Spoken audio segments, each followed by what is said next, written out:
తండ్రి రోజూ కూలి పనికి వెళ్ళేవాడు. కొడుకు మాత్రం పెద్ద ఆఫీసర్ అవ్వాలని కలలు కనేవాడు. కానీ ఓ రోజు జరిగిన సంఘటన వాళ్ళ జీవితాన్నే మార్చేసింది. హాయ్ అండి అందరికీ. Welcome to Rangoli by CSHR channel. కథలోకి వెళ్ళే ముందు మన ఛానల్ని సబ్స్క్రైబ్ చేసుకోని వాళ్ళు ఎవరైనా ఉంటే సబ్స్క్రైబ్ చేసుకోండి ఫ్రెండ్స్. కర్నూలు జిల్లాలోని ఒక చిన్న గ్రామంలో రాఘవయ్య అనే వ్యక్తి ఉండేవాడు. అతను రోజు కూలి పనికి వెళ్ళి సంపాదించిన డబ్బులతో తన కుటుంబాన్ని పోషించేవాడు. అతనికి ఒకే ఒక కొడుకు. అతని పేరు సూర్య.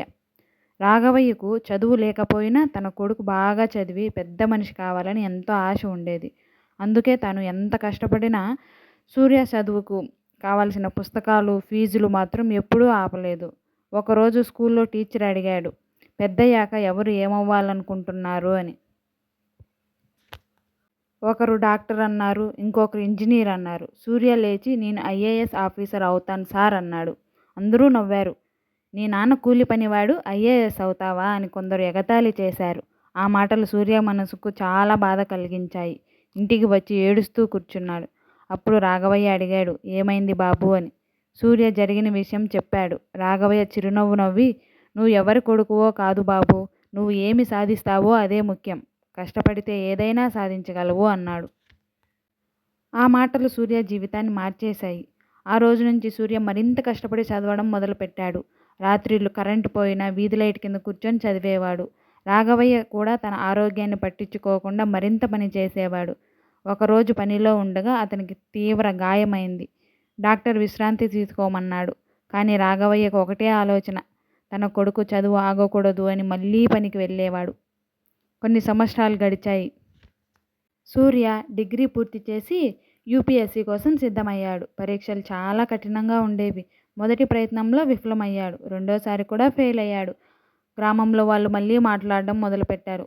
అంత చదివి ప్రయోజనం ఏంటి, కూలి పనికి వెళ్తే బాగుండేది కదా అని.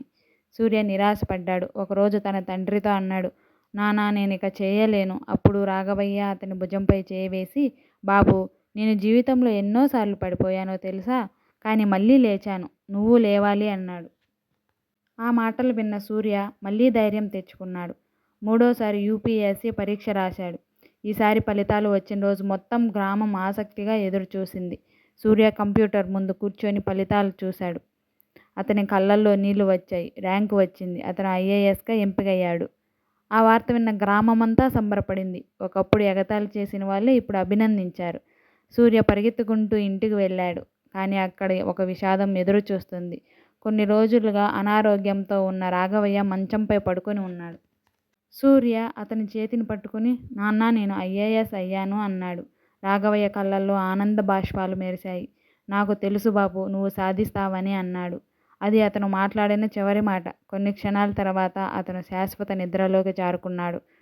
సూర్య గుండె బద్దలైంది. కానీ తన తండ్రి కలను నెరవేర్చానన్న గర్వం అతనిలో ఉంది. కొన్ని నెలల తర్వాత అతను ఆ గ్రామానికే కలెక్టర్గా వచ్చాడు. తండ్రి ఫోటో ముందు నిలబడ్డాడు. నాన్న ఈ కుర్చీ నాది కాదు, నీది అన్నాడు. అక్కడ ఉన్న ప్రతి ఒక్కరి కళ్ళల్లో నీళ్లు తిరిగాయి.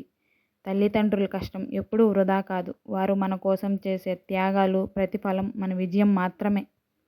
ఈ కథ నచ్చితే ఒక లైక్ కొట్టండి. మీ తండ్రి కోసం మీరు కూడా ఏమైనా సాధించాలని అనుకుంటే కామెంట్లో నాన్న అని రాయండి. ఈ వీడియో మీకు నచ్చితే లైక్ చేసి షేర్ చేసి కామెంట్ చేయండి ఫ్రెండ్స్. ఇలాంటి వీడియోస్ కోసం మన ఛానల్ని సబ్స్క్రైబ్ చేసుకోండి. వీడియో లాస్ట్ వరకు చూసిన వారందరికీ థ్యాంక్ యూ.